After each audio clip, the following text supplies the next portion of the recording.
Assalamualaikum warahmatullahi wabarakatuh. Saya Fiona Kirana Ayu Putri dengan NIM 2103-2160-6819 akan memaparkan tentang hasil dari artikel ilmiah yang berjudul Identifikasi Pemahaman Hukum Newton dengan Metode Two-Tier pada siswa SMA. Yang pertama yaitu pendahuluan. Hukum Newton merupakan cabang ilmu fisika dengan landasan dinamika hukum yang merumuskan antara hubungan gaya dan percepatan. Adapun hukum Newton sendiri yaitu hukum 1 Newton, hukum 2 Newton, dan hukum 3 Newton. Siswa SMA masih mengalami miskonsepsi hukum Newton karena sebagian besar masih menganggap bahwa pembelajaran itu hanya berpacu pada pendidik, dan pendidik memiliki tuntutan untuk menguasai konsep yang mampu mentransfer ilmu pengetahuan, sehingga hal tersebut menyebabkan siswa menjadi pasif. Nah, siswa yang pasif akan mengalami hambatan dalam pembelajaran. Siswa tersebut tidak akan memahami tentang konsep hukum Newton dan hubungan antara rumus satu dengan rumus yang lainnya. Selanjutnya yaitu tujuan penelitian. Adapun tujuan penelitian di sini ada 3, yaitu mengetahui pemahaman siswa dalam menyelesaikan soal hukum Newton. Yang kedua, mengidentifikasi kesalahan siswa dalam menyelesaikan soal hukum Newton. Dan yang ketiga, yaitu mengetahui faktor penyebab kesalahan pemahaman konsep hukum Newton. Selanjutnya, yaitu landasan teori. Landasan teori di sini ada 6. Yang pertama, yaitu jenis gaya. Jenis gaya yang dibahas yaitu ada 6. Yang pertama, gaya berat. Yang kedua, gaya normal. Yang ketiga, gaya tekanan tali. Yang keempat, gaya sentripetal. Yang kelima, gaya sentrifugal, dan yang keenam yaitu gaya gesek. Selanjutnya, hukum 1 Newton. Pada hukum 1 Newton ini membahas bahwa resultan gaya itu sama dengan 0, karena massa atau benda yang diam akan tetap diam, dan yang bergerak konstan akan tetap bergerak konstan. Hal ini dinamakan dengan kelembaman. Selanjutnya yaitu hukum 2 Newton. Hukum 2 Newton menerapkan persamaan sigma F sama dengan M kali A. Nah, di sini diketahui bahwa M itu merupakan massa, dan massa merupakan konstanta. Sedangkan A dan F itu saling berhubungan, mereka sebanding. Lalu selanjutnya yaitu hukum 3 Newton. Pada hukum 3 Newton ini membahas bahwa setiap benda yang berpasangan pasti memiliki gaya. Nah, gaya yang dihasilkan itu pasti memiliki nilai yang sama namun berlawanan arah. Selanjutnya, penerapan pembelajaran fisika di SMA. Sebagian besar sekolah SMA mempelajari fisika itu hanya dengan metode ceramah dan hanya praktikum saja. Terkadang pun praktikum yang dilakukan masih hanya pada beberapa materi. Nah, pada materi hukum Newton ini sendiri, terkadang tidak dilaksanakan praktikum. Sehingga untuk menunjang materi dan pemahaman hukum Newton ini diperlukan modul cetak dan modul elektronik yang dapat menunjang pembelajaran fisika di SMA. Selain itu, diperlukan metode jigsaw untuk membantu pemahaman siswa dalam meningkatkan analisis dan meningkatkan kemampuan kritis dalam menyelesaikan soal-soal yang memiliki pemikiran tinggi. Selanjutnya yaitu two-tier diagnostik. Nah, tes diagnostik two-tier ini merupakan tes bertingkat, yaitu tes bertingkat multiple choice dengan tingkat pertama yaitu merupakan pilihan ganda, dan tingkat kedua itu juga pilihan ganda dan alasan siswa memilih jawaban dari tingkat pertama tersebut. Tes ini digunakan untuk mengungkap miskonsepsi yang bersifat supply response untuk mendapatkan informasi dari jawaban siswa. Pada penelitian ini menggunakan metode kualitatif dengan tes diagnostik two-tier multiple choice dan wawancara yang divalidasi oleh 18 siswa kelas 12 MIPA SMA Negeri 1 Talun. Nah, di sini merupakan tabel pola jawaban. Pada tingkat pertama dan tingkat kedua, jika kedua jawaban ini benar, maka kategori tingkat pemahamannya itu merupakan memahami. Pada tingkat pertama benar, namun tingkat kedua salah, sehingga kategori tingkat pemahaman yaitu mengalami miskonsepsi. Yang ketiga, pada tingkat pertama itu salah, namun pada alasannya itu benar, sehingga kategori tingkat pemahamannya itu hanya menebak.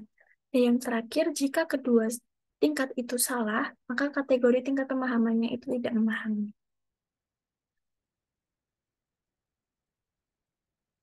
Nah, di sini, pada hasil dan pembahasan, pada tabel 2 ini menjelaskan tentang indikator instrumen.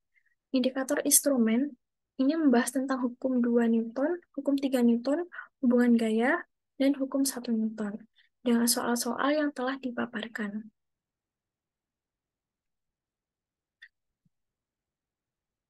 Untuk memperoleh grafik tersebut, melalui tes diagnostik Tutayar yang ditunjukkan kepada 18 siswa yang memperoleh hasil, maka grafik ini didasari oleh nilai siswa. Jika siswa bernilai lebih dari 60, maka termasuk dalam kategori paham. Jika siswa memiliki nilai lebih dari 40, maka mengalami miskonsepsi. Dan jika nilainya kurang dari 40, maka mengalami tidak paham konsep. Nah, di sini diketahui bahwa siswa memiliki pemahaman hanya 45%, dan sisanya yaitu miskonsepsi dan tidak paham. Nah, hal tersebut juga sama seperti pada penelitian sebelumnya, bahwa diketahui rata-rata pemahaman konsep siswa pada hukum Newton ini juga sedikit, hanya sebesar 7%, dan miskonsepsi hanya sebesar 26,7% dan tidak paham sebesar 66,3%. Adanya miskonsepsi tersebut itu karena siswa cenderung hanya menghafal rumus dan tidak memahami apa makna dari rumus tersebut, sehingga siswa sulit menganalisis suatu rumus dan kurang memahami hubungan antar gaya. Nah, di sini ada grafik persentase rata-rata pemahaman hubungan gaya, percepatan, dan massa yang dapat mempengaruhi waktu. Di sini paham 50%. Lalu pada grafik yang kedua, yaitu persentase rata-rata pemahaman hubungan aksi-reaksi saat tumbukan. Di sini mengalami pemahaman 50%, tidak paham 39%, dan miskonsepsi 11%. Selanjutnya, persentase rata-rata pemahaman hubungan shock breaker dan roda, siswa mengalami pemahaman sebesar 50%. Lalu, persentase rata-rata pemahaman hubungan antara gaya gravitasi, gaya normal, dan gaya ke bawah, siswa mengalami pemahaman sebesar 55%, dan persentase rata-rata pemahaman kelembaban pada material yang dipertentukan, siswa hanya memahami sebesar 28%, dan persentase rata-rata pemahaman konsep pemain akrobat, siswa hanya memahami sebesar 28%. Sehingga pada hasil penelitian materi hukum Newton ini dapat diketahui bahwa siswa mengalami miskonsepsi. Yang pertama, massa mempengaruhi benda saat mengalami jatuh bebas pada ruang hampa. Yang kedua, massa mempengaruhi dua benda yang saling bertumbukan. Yang ketiga, shock breaker tidak memberikan tekanan pada roda, sehingga roda dan shock breaker tidak saling berhubungan. Yang keempat, gaya udara, gaya normal, dan gaya gravitasi saling mempengaruhi kursi yang diam. Yang kelima, martil dibenturkan pada tempat yang keras, sehingga tempat yang keras akan mengalami kelembaman. Lalu yang keenam, pemain akrobat menerapkan hukum 3 Newton, yaitu saling berpegangan dengan gaya yang sama menyebabkan akrobat tidak jatuh. Kesimpulannya, berdasarkan hasil penelitian yang dipaparkan di atas dapat disimpulkan bahwa rata-rata siswa kelas 12 SMA Negeri 1 Talun ini masih mengalami miskonsepsi dan tidak paham tentang materi hukum Newton, sehingga grafik yang diperoleh sebesar 55%. Pada penelitian sebelumnya juga diketahui bahwa rata-rata pemahaman konsep siswa pada hukum Newton hanya sebesar 7%, dengan miskonsepsi sebesar 26,7% dan tidak paham sebesar 6,3%. Berdasarkan hasil wawancara, rata-rata penyebab terjadinya miskonsepsi yaitu guru tidak memberikan kesempatan kepada siswa untuk aktif di dalam kelas, serta kurangnya pelaksanaan praktikum, serta pemahaman konsep yang sesuai dengan kehidupan sehari-hari. Nah, kurangnya pemahaman konsep tersebut menyebabkan siswa kesulitan dalam menghubungkan konsep satu dengan yang lainnya, serta konsep yang diterapkan di sekolah dan yang dijelaskan pada guru itu berlawanan dengan rumus. Selanjutnya adalah saran. Bagi guru, peneliti menyarankan untuk melakukan evaluasi pembelajaran bersama siswa di pertemuan akhir pembelajaran. Nah, adanya evaluasi pembelajaran ini diharapkan guru dapat memperbaiki media pembelajaran dan sumber pembelajaran apa yang dapat digunakan untuk materi hukum Newton atau materi fisika lainnya ke depannya. Lalu yang kedua, diharapkan sekolah menyediakan fasilitas untuk kebutuhan praktikum hukum Newton dan fisika. Lalu yang ketiga, pembelajaran hukum Newton tidak hanya berdasarkan rumus saja, melainkan teori nyata yang dapat diamati di kehidupan sehari-hari. Sehingga siswa juga perlu untuk mempelajari dan mengamati apa yang ada di kehidupan sehari-hari. Lalu yang terakhir, bagi peneliti selanjutnya diharapkan melakukan remediasi miskonsepsi pada siswa yang memiliki nilai rendah serta melakukan tes diagnostik Fortier agar lebih akurat.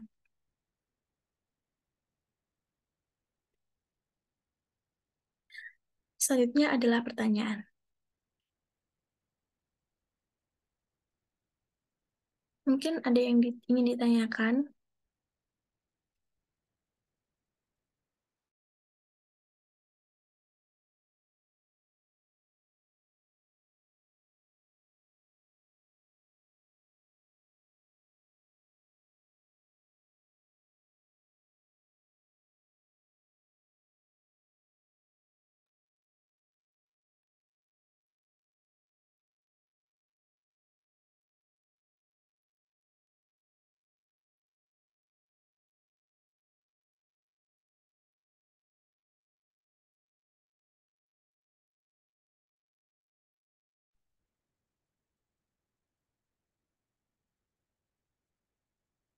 Izin bertanya, yang nomor 1, mengapa topik tersebut diangkat dalam artikel ilmiah Anda? Selanjutnya, apa manfaat yang dapat diambil dari topik artikel ilmiah tersebut? Dan yang terakhir yaitu metode belajar apa yang baik digunakan dalam pembelajaran fisika ke depannya. Sekian, terima kasih dari pertanyaan saya.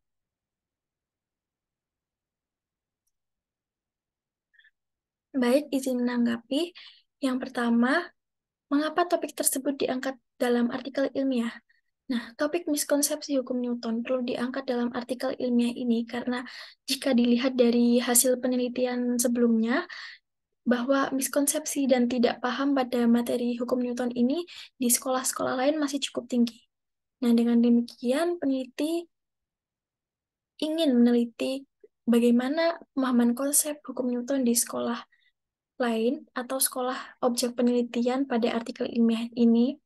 Dengan demikian, diharapkan ada perbaikan dalam proses pembelajaran pada objek lapangan yang diteliti atau di sekolah lain. Lalu yang kedua, apa manfaat yang dapat diambil topik artikel ilmiah? Manfaat yang dapat diambil adalah kami peneliti dapat mengetahui rata-rata pemahaman siswa SMA pada materi hukum Newton. Kemudian, sekolah dapat memahami dan guru dapat memahami fasilitas apa, media pembelajaran apa, dan sumber belajar apa yang diperlukan untuk menunjang proses pembelajaran selanjutnya, dan alat apa yang digunakan dalam praktikum. Yang terakhir yaitu metode belajar apa yang baik digunakan dalam pembelajaran fisika ke depannya. Menurut peneliti, metode belajar yang perlu digunakan yaitu berdasarkan teori konstruktivisme. Berdasarkan teori konstruktivisme ini menggunakan metode dengan cara menerapkan praktikum, diskusi kelompok, presentasi, dan mengamati konsep fisika yang ada di sekitar. Gitu. Sekian, terima kasih presentasi dari saya. Bila ada kurang lebihnya, saya mohon maaf. Wassalamualaikum warahmatullahi wabarakatuh.